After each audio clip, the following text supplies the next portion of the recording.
is well that war is so terrible, or we should grow too fond of it. Robert E. Lee. Chapter 3. A War So Terrible.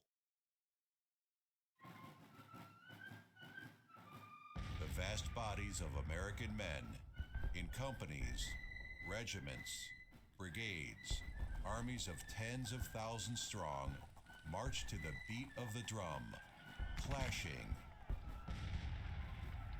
maneuvering, cheering, yelling, killing, perishing.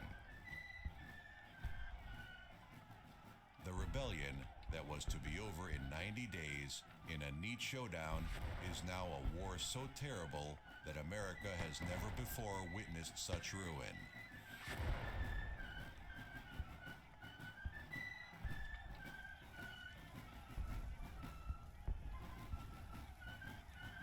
From the ill-organized, poorly drilled, and equally poorly led mass of eager amateurs thrown at the mercy of modern firepower of Migne ball, shot and shell, disciplined armies of determined veterans emerge.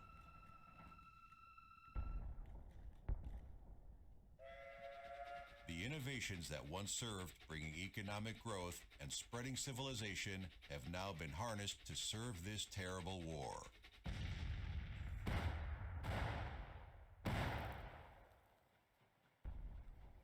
Steamships clad in iron navigate the waterways,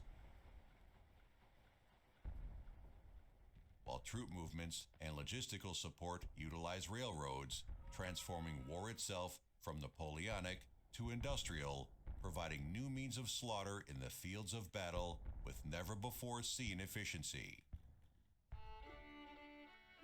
Having secured continuing support in Union policymaking for the time being, President Lincoln is determined to win the war, to again unite the nation. But the prolonged war and the mounting casualties are starting to take their toll, with the number of volunteers diminishing and political rivals in support of immediate peace with the South emerging with louder voices. To silence these voices, Lincoln needs decisive military victories. As long as the Union armies are victorious, so long the people will fight. If the willingness of the citizen to fight dies down, so will any hopes of restoring the Union. In the South, the war that was supposed to ensure independence, preferably with the support of the sympathizers of the Southern cause, has reached a point of no return. With the war dragging on, and with the seemingly inexhaustible Northern resources against them, chances of victory seem to slip farther into horizon.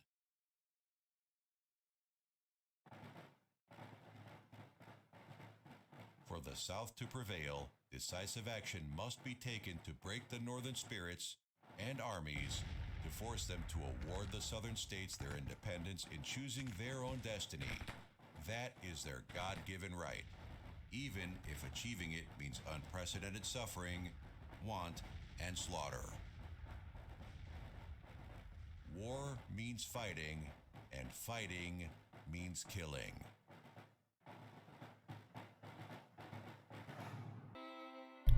Hello, and welcome once again. J76NY here, and welcome to the kickoff of a brand new series.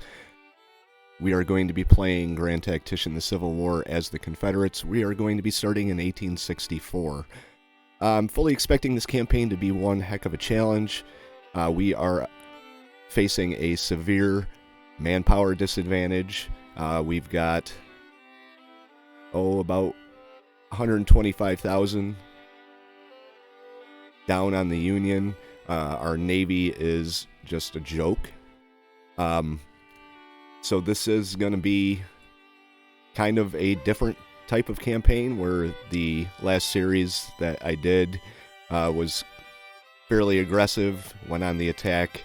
This one we're going to be probably using more guerrilla tactics, more hit and runs, trying to get in behind them, a little more of a morale type war. Some of our objectives are break the Union morale. We have to get that down below 25%. Right now, they're sitting at 68%. So capturing cities and territory does that. We have to capture Washington, D.C., capture 3 cities, Missouri, 5 consecutive land battles, 5 consecutive naval battles, which is not going to happen. I can tell you that right now. Union morale below 50%. So we're going to be scrapping it out, basically. If we take a look at the front lines as they stand right now, Union has pushed down into Tennessee, Kentucky, West Virginia. We hold territory out in the west, but they've got this big swath of land here that they've taken down into Louisiana and Mississippi, so we're going to have to do something about that. My goal is to kind of cut them off here. I'm not sure what exactly they have down in this area. I know that they've got to have something, but we have to retake New Orleans. And we don't have a whole lot of units to do it with. It's been a little bit since I've played the game, so let's see here. Oh.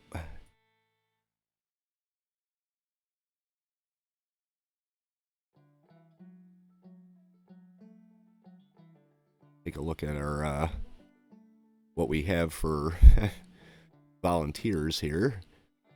2,084 out of Louisiana right now.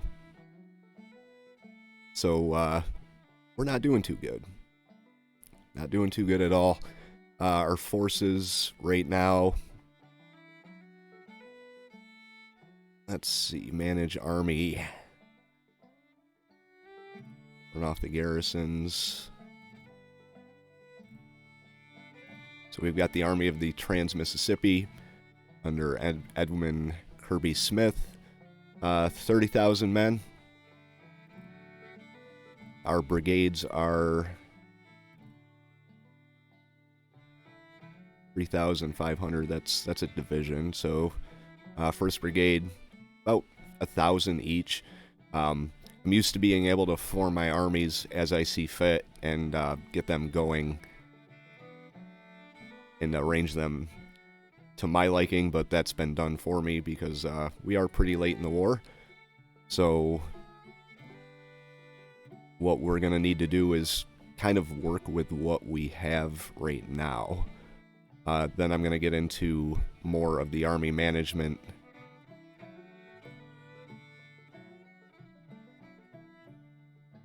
Later in the campaign, probably in the next couple episodes. We do have 4,365 in the District of Western Louisiana. They have a perk available, so let's give them, let's see, level up by constructing forts, depots, and telegraph stations. Level up by siege.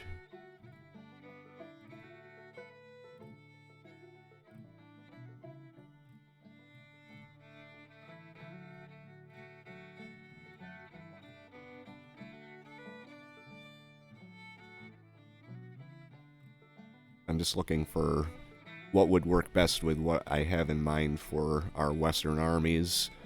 Probably we'll go with sappers and miners. I'm actually going to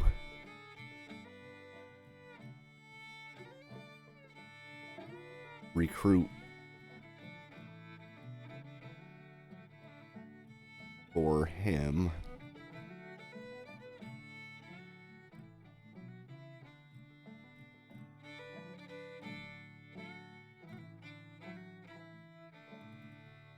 If I can.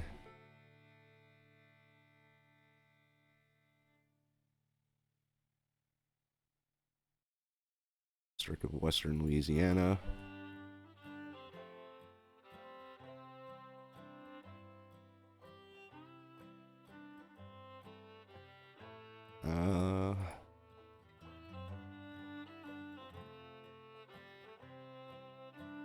Yeah, we've got a bunch that are just small.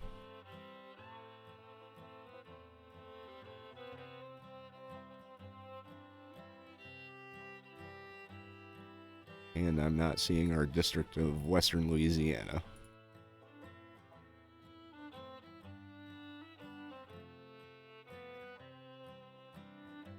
Oh, there it was, right there. Jesus. Department of... Okay. My bad. Like I said, it's been a while since I played this game, so... Trying to find everything is... Oh, this does say 30,000 here.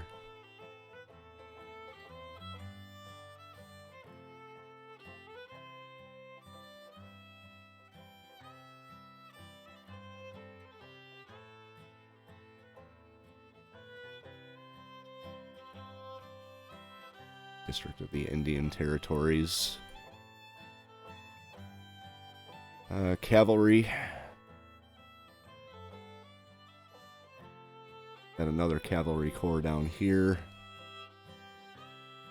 Edmund Kirby Smith is not really doing too bad as far as his army goes. We've got this 3-ship Shreveport squadron up here.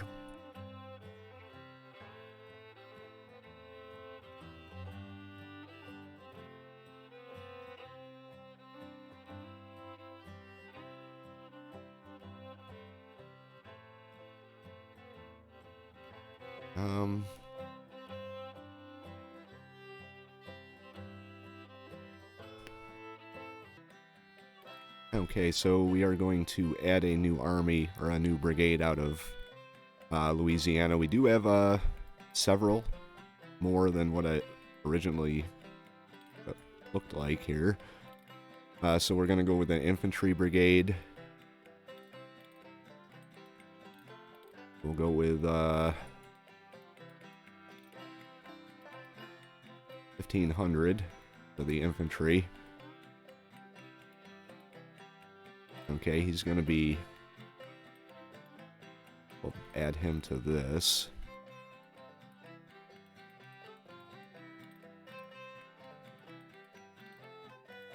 "10 days until arrival."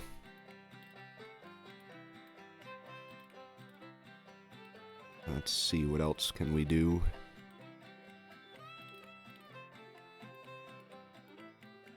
Kentucky, we could add 2.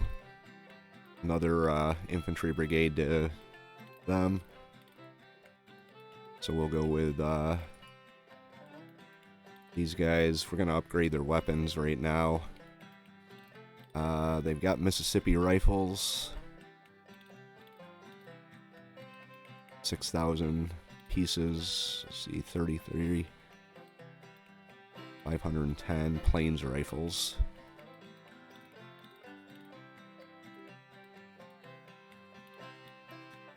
250 yards, 400 yards, we'll give them Springfields.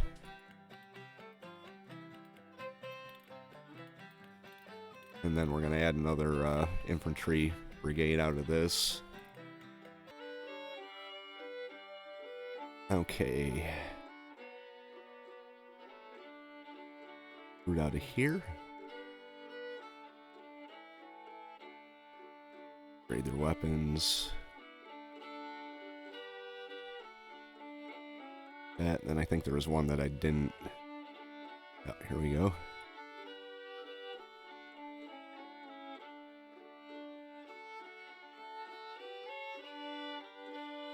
Okay, so they are on their way.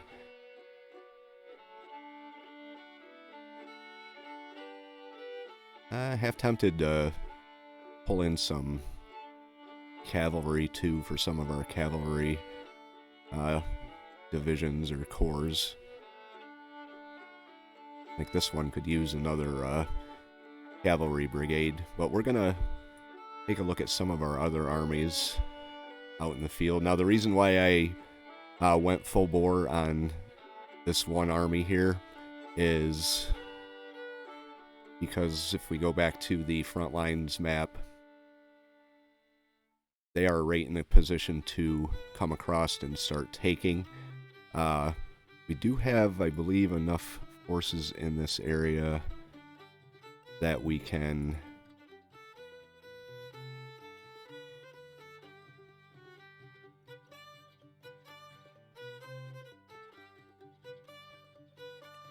level them up by marching. It's fairly easy. District of Texas, New Mexico, and Arizona. They could use some more men down here. But for right now, this is what we're going to work with. His readiness is pretty low, so he doesn't really have what it takes to move. Navy-wise, we've got the Gulf Blockading Squadron. They are cutting us off down here in Louisiana.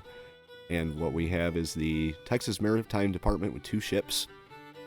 So they're not going to be too effective against these 2 Union navies of about 44 vessels. So we're going to move these units out to start taking territory. See if I can cut them off. Sterling Price in the District of Arkansas. We're going to move you up to Little Rock.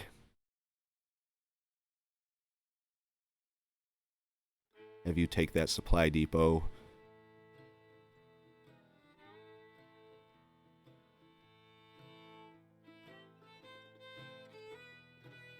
Alright. Flying columns look good for you. This cavalry out here. You're going to move up in support.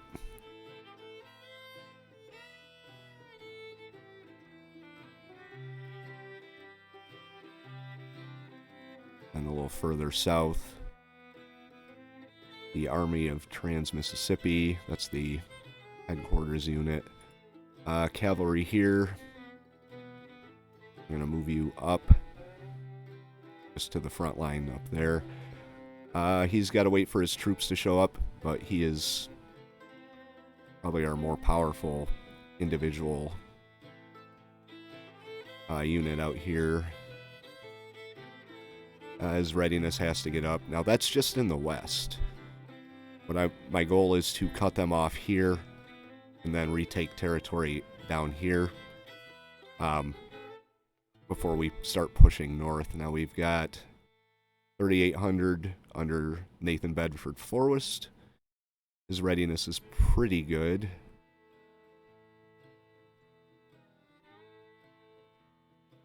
Let's see. Assign him a perk.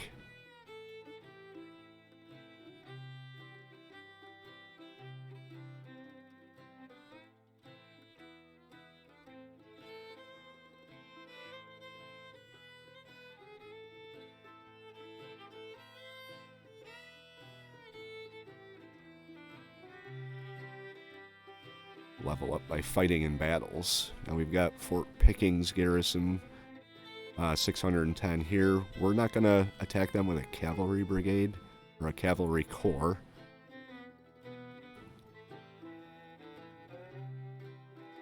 But what we can do is move them in on Corinth.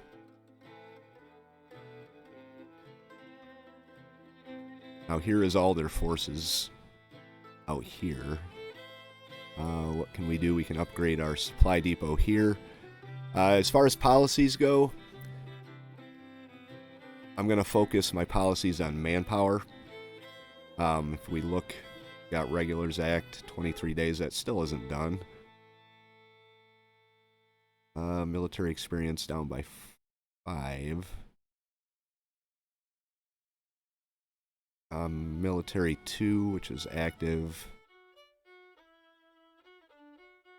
Recruitment bounties. It's 34 days. We're going to go with that.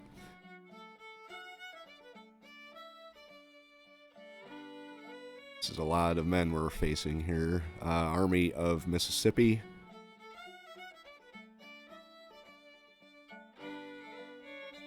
Let's get them their perk.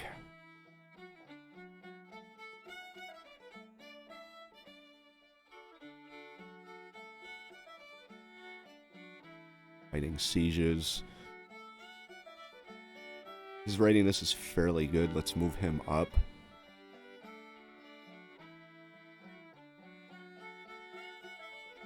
Now we've got Hood's Corps here. That's a lot of men. 20,000. What are they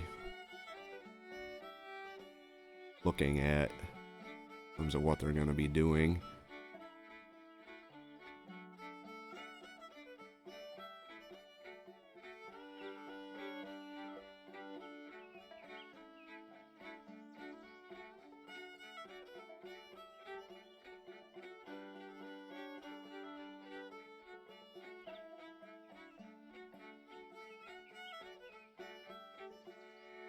You flag in column.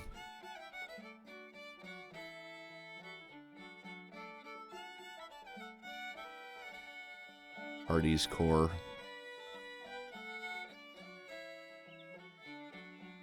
I think for now we're going to have these guys. Army of Tennessee, we're going to move you up. Kind of form a front line right here. We've got our Cavalry Corps, so we can send them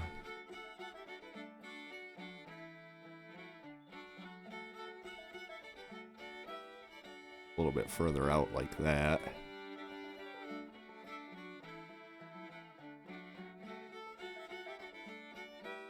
See what we can do about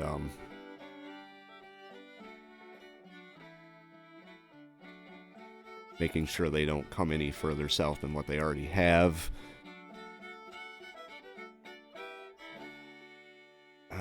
Stephen Dill Lee's.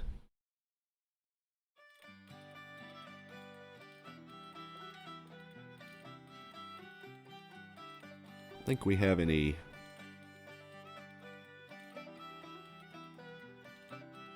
Let's see. The District of the Gulf, 1,600 men.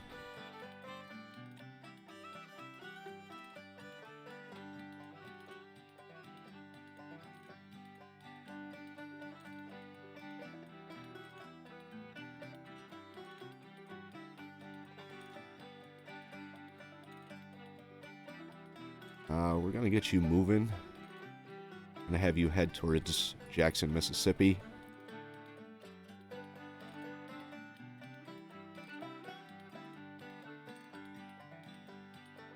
District of Florida.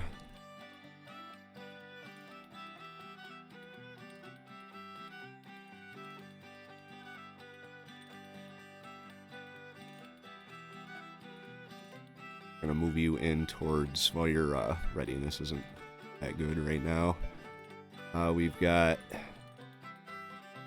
Lily's Corps here, 7,200. 3 ships, 18 guns. And the Atlantic Blockading Squadron with 23. And this other Atlantic, wow, okay, yeah. That's not going to work. Fort Sumter Garrison, let's actually select this guy, 4 ships.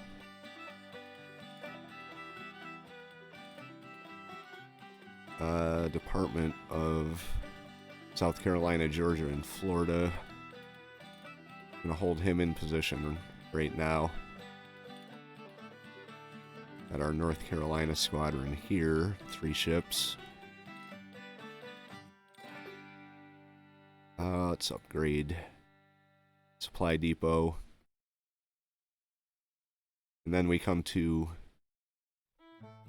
our forces in the east.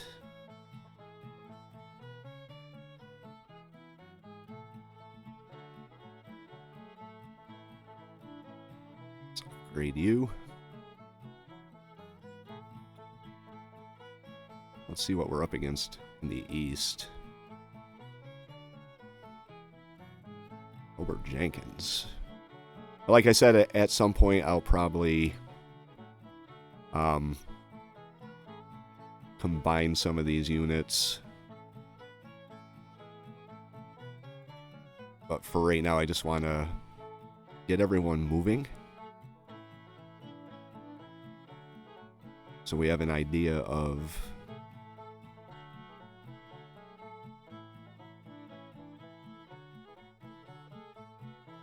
what we're up against here. Flying columns, we'll just do that.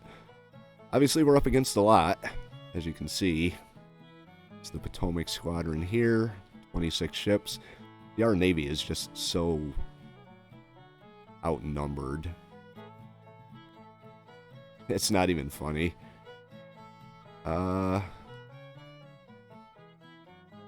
Pickett's command with 4,000 men.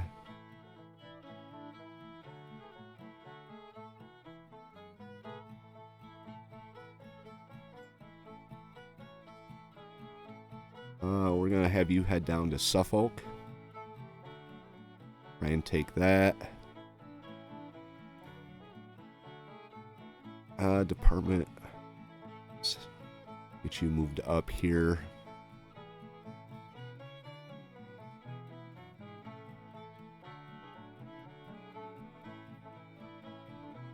Okay.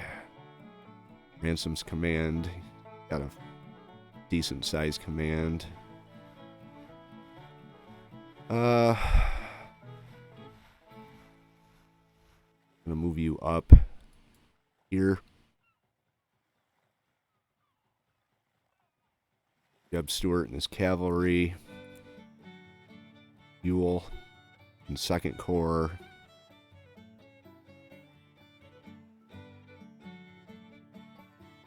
Longstreet with 1st Corps. We're gonna move him up here.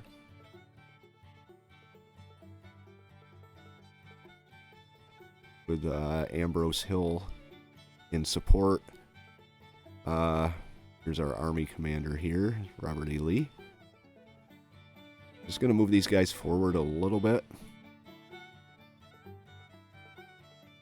so that they're not really outside the range of any other unit at any particular time. Okay. Well, there's that. Now,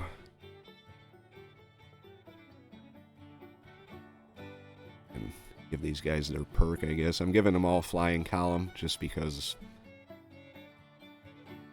that seems to be the most advantageous now.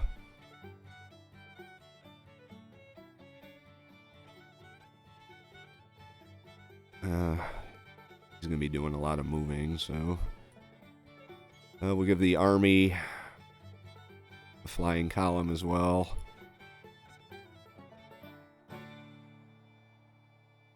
Nope, nope, nope.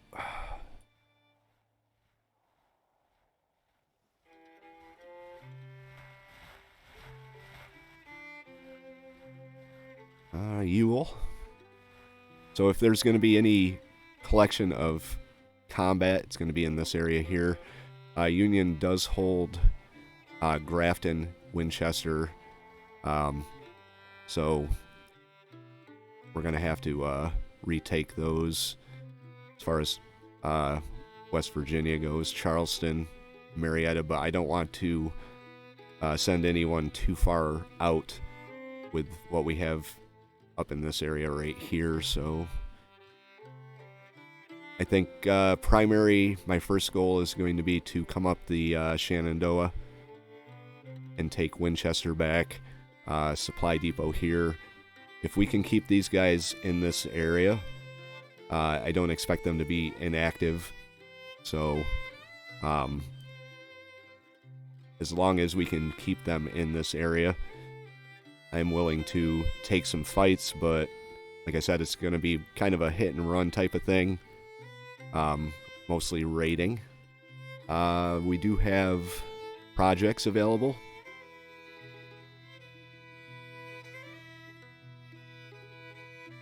policies, finances. Let's see, we're going to bump this up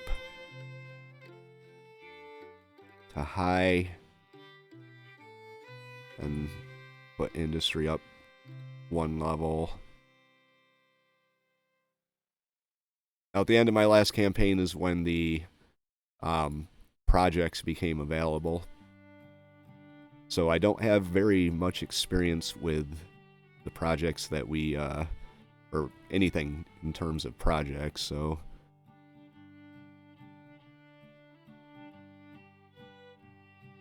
We can get Australian rifles, French weapons,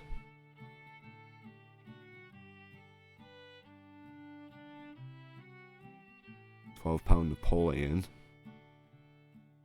legacy rifles,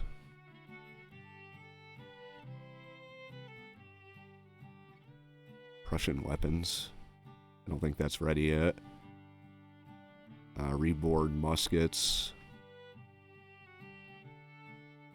repeating rifles.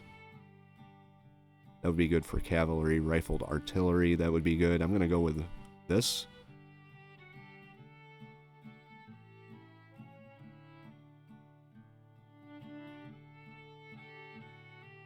It's warrior class. Oh, it's a ship. Weapons production. I'm going to go with that.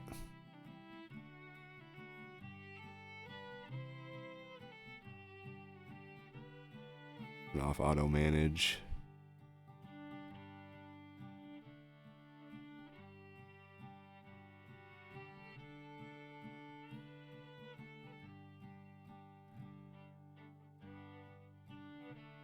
I want to do some in the civil too.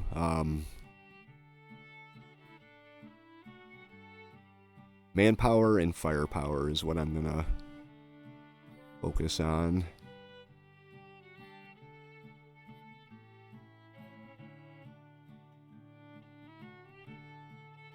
Administrative reform.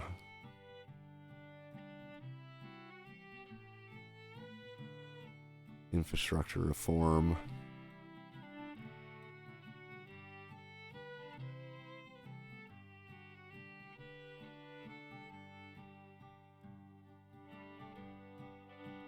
That doesn't sound like it's bad because it's going to increase our support in conquered states. So we'll go with that.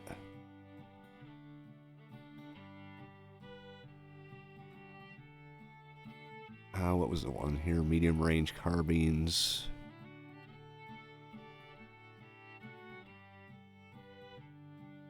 Turrets.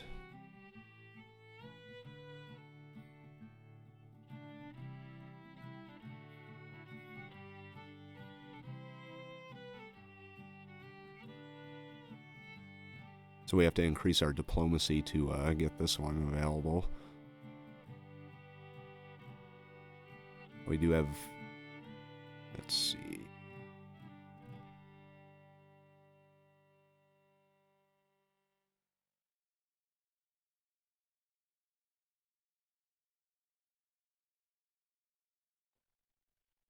We'll go with that. See if we can do it now.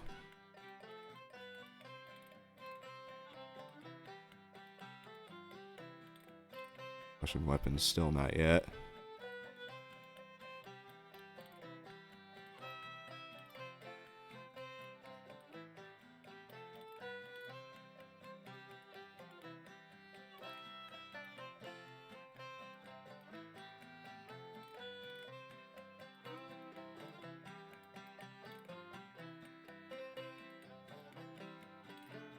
Go with this. We can't. Never mind. Logistics reform. Let's go with the parrots.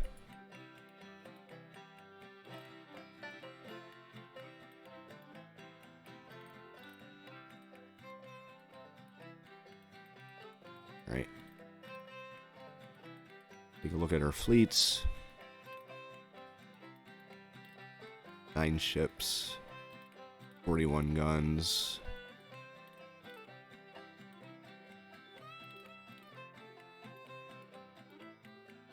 Nothing we have is going to stand up to the Union, so... Okay, we got officers.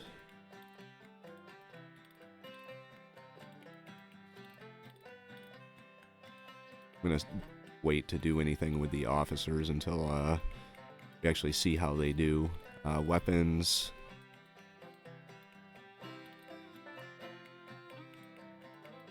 Maynard carbines, 300 yards. Burnside Smith. 375 yards, that's not bad.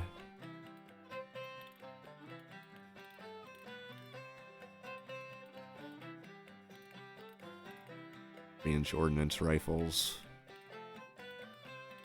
10-pound Parrot.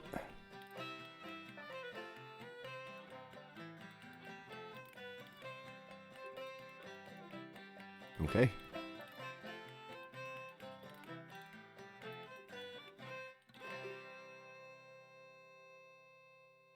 Alright, so my goal in terms of our eastern front is going to be hold this force in position while we come up into West Virginia, retake what we've lost.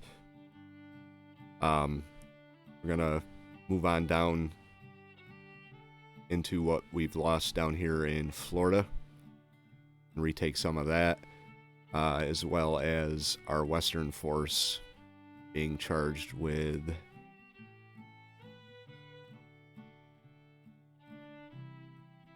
cutting this off and then retaking the territory down here, with the ultimate goal of being Vicksburg. We can retake or take Vicksburg. I think that would go a long ways in terms of pushing us in the right direction, or at least getting us started in the right direction. Like I said at the beginning, I don't expect this to be an easy fight. We may actually lose. That's not entirely out of the question. They've just got so much territory, and we've got so much work to do with a little amount of our manpower available. A little nervous about it, but it should be fun. I'm going to close out this episode here. No action as of yet, but things are going to start moving and happening in the next episode or two. So if you don't want to miss any of that, hit the subscribe button. If you've watched the previous series I've had on this game, I'll put a link up in the end screen there for both of the campaigns. There they are. Welcome back. I hope you enjoy this late date start, and we will see you for episode number 2. Don't forget to hit the like button and leave a comment. That will help out the series in terms of the YouTube algorithm. Get a little more exposure, get some more people out, and hopefully we can pull this off. J76NY saying thank you very much for watching, and have yourself a very good day.